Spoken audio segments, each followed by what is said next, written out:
நான் முதல்ல இன்ட்ரடக்ஷன்ல சொன்ன மாரி, இந்த பாரம்பரிய வகை அரிசிகள் அப்படின்னு சொல்லிட்டு பார்க்கும்போது பார்த்தீங்கன்னாக்கா, இந்த கருப்பு கவுனி, அப்புறம் காட்டு யானம் அந்த மாதிரி பூங்கார் அரிசிகள். இது மாரி ஒரு நான் எனக்கு தெரிஞ்ச ஆர்கானிக் ஷாப்ஸ்ல பார்க்கும்போது, கிட்டத்தட்ட மேக்ஸிமம் ஒரு 5 to 7 இல்ல 8 பார்த்தோன்னா ரொம்ப அதிகம்.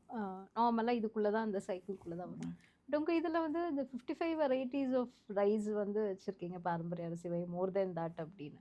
அது அத பத்தி கொஞ்சம் சொல்லுங்க. அது எங்கேருந்து கண்டிப்பாங்க. நீங்க வந்து சோர்ஸ் பண்றீங்க? And okay, specialities of those rices எதுக்கு வந்து நம்ம அத யூஸ் பண்ணணும் ஓகே, அப்படின்றத பத்தி கொஞ்சம் ஓகே, சொல்லுங்க. ஓகே. ஸோ அகைன் ஒரு நல்ல ம். கொஸ்டினுங்க அது. கிட்டத்தட்ட 1,10,000 வகைகள் நம்மளுடைய இந்தியன் பாரம்பரிய அரிசி அரிசிஸ் இருக்கு வகைகள்ல இருக்கு. இருக்கு ம். இல்லைங்களா? அதுல வந்து இப்ப இருக்கிறது ஒரு கல்டிவேஷன்ல இருக்கிறதெல்லாம் 700 வெரைட்டிஸ் தான் வெரைட்டீஸ் பண்ண தான் பண்ணலாம். முடியுது. ஓகே.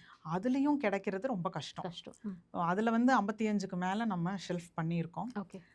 அதுல வந்து சில ரொம்ப எக்ஸாக்டிக் அதாவது கிடைக்காதது கிடைக்காத வெரைட்டீஸ். அப்படிங்கிறது எல்லாமே இருக்கு. ஓகே. மணிச்சம்பா, ஓகே. மிளகு சம்பா, ம். பவளச்செம்மணி, ஓகே. கருத்தார் இந்த மாரி நெறைய இருக்குங்க ஓகே. நம்மகிட்ட. ஓகே. இதெல்லாம் என்ன ஸ்பெஷல்னா, பவளச்செம்மணி, மிளகு சம்பா, அ மணிச்சம்பா இதெல்லாமே வந்து உங்களுக்கு பிளட்ட ரெகுலேட் பண்ணும். சுகர ஓகே. ரொம்பவே கம்மி பண்ணி குடுக்கும். ஓகே. சுகர் பேஷண்ட்ஸ் கண்டிப்பா எடுத்துக்கணுங்கிற ரைஸஸ்ல ரைஸஸ் தான் இதெல்லாமே இதெல்லாமே. இருக்குங்க.